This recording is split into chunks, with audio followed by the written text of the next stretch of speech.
welcome to the Wayfaring Panda. I'm Annette. Today I'm participating in the Simple Stories Hop put on by Joanne Bartel, and it's where we use Simple Stories products. So I am doing a sketch-a-thon this month for Disney, and I'm using a sketch from Susan Stringfellow, and I'm not putting it up because I don't know if it's a public sketch or not. It's in a group that I belong to. So anyway, the papers I have come from Simple Stories, Say Cheese at the Park, and I did not get the full collection. I went to a store last year on vacation, and they just had different pieces. So these are the ones I have. So this is double-sided, so I can use different sides. Except for this one, I don't know that I use any of these cut-aparts or not. So I'm going to be doing the castle, and I will cut my papers for the sketch and get these ready. I don't have any of the ephemera for it because I don't know if they didn't have any or if it was kind of like the ones they had here where it didn't really go with the castle or things I had pictures of. But I do get these, and these are the enamel dots, and it also has some washi tape, so I'll try to see if I can utilize those.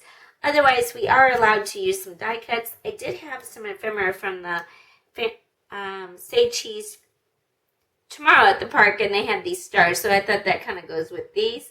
So, this paper. So I thought I could use that, but obviously it wouldn't be enough to make a cluster. So I made a die cut for my brother's Scan and Cut. It was just an image on my Scan and Cut. And then also, I figured these would be allowed. Have Mickey and Minnie. So these are from some old papers that were like 8.5 times 11 that were cut aparts from some old paper, I think from Joann's Fabrics. That was, I don't know what company it was, but they're very old. They're from the 1990s, so I'm going to use those.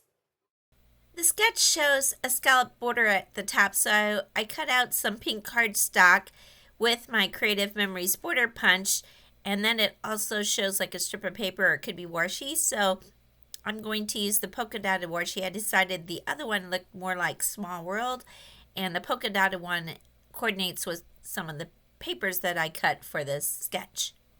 Then I just used some Nouveau Deluxe glue to glue on my border. That's my favorite glue. I've tried several different ones. It holds really well. It hardly ever clogs, and it's just easy to use. Plus, it's acid-free.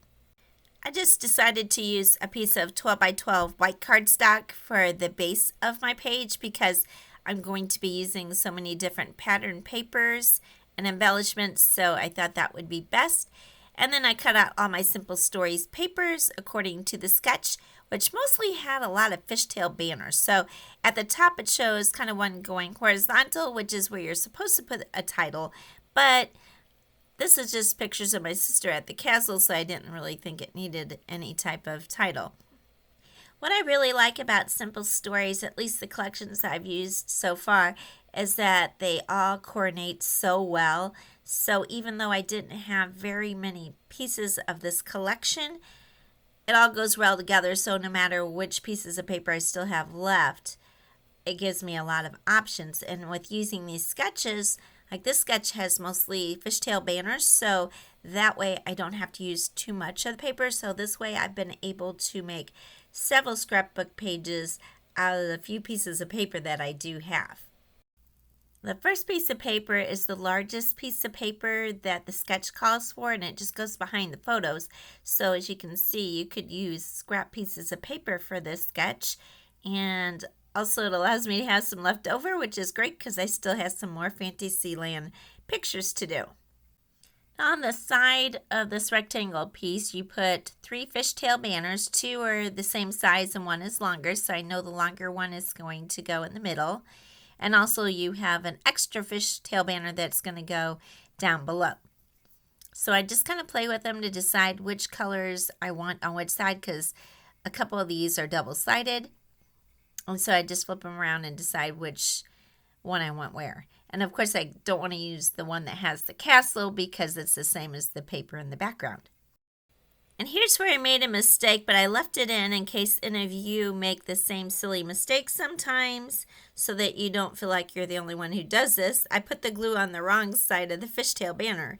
So I couldn't use the other side because it's the same dark polka dot paper that I have for the background fishtail banners. So what I did is just used a wet wipe and wiped off the glue and re-glued it. And also my photos are mostly going to be on top, so I figured even if it kind of looks like it's been decoupaged, you won't really notice because it's in the background.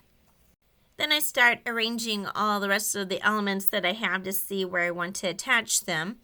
I did play with it earlier, so I know they fit. I just want to find the perfect place for them and make sure they're lined up where everything's going to fit. Now the sketch actually showed 3 photos, and I think some of them were a little smaller, so I'm using 2 larger photos. And also my die cuts are larger than what the flower clusters that they had in the sketch. So you don't have to do a sketch exactly as it shows. You can kind of change it around to fit the pictures that you do have or whatever elements that you have. Once I decided where everything was going to go, I remove it and use my Nuvo Deluxe Glue to glue down my embellishments. And my photos I had already mounted to the same pink cardstock that I used on the border. I like everything to kind of coordinate so it looks cohesive.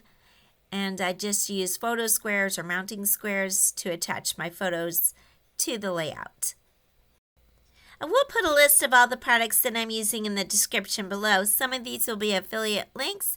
They don't cost you anything extra to use, but I do get a small commission from any sales that the links generate, and that helps support my channel.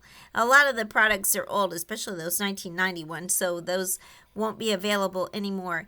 I did see there are still a few of the Simple Stories Say Cheese Fantasy pieces out and about at some of the online retailers, so you might be able to find some of them. They do have some new collections, but they don't have these pastel colors that this one does. Then I'm adding my enamel dots, which is the reason I actually picked this sketch, because it showed some dots kind of going in a circular shape at the top, and I thought that would be a perfect use of my enamel dots. And I also like that it had a strip at the top so I can use my washi tape, because I'm trying to find more ways to use my washi tape. I didn't think I could achieve making kind of a circular shape because I tend to put things on Cricut. So I found this lid. I think it was from some dried apples. In any case, I used the lid as a guide to make my circle shape. Also, as I mentioned earlier, this is part of a YouTube hop put on by Joanne Bartel, so I'll have a list of all the participants in the Simple Stories Saturdays in the description below. Please hop along and get some more inspiration for doing scrapbook layouts, and I know a lot of them are very talented. I get a lot of ideas from watching fellow scrapbookers on YouTube. I want to thank you so much for watching. If you liked the video, please give it a like. And if you're not already a subscriber, I'd really appreciate if you can subscribe to my channel. Thank you, and have a wonderful day.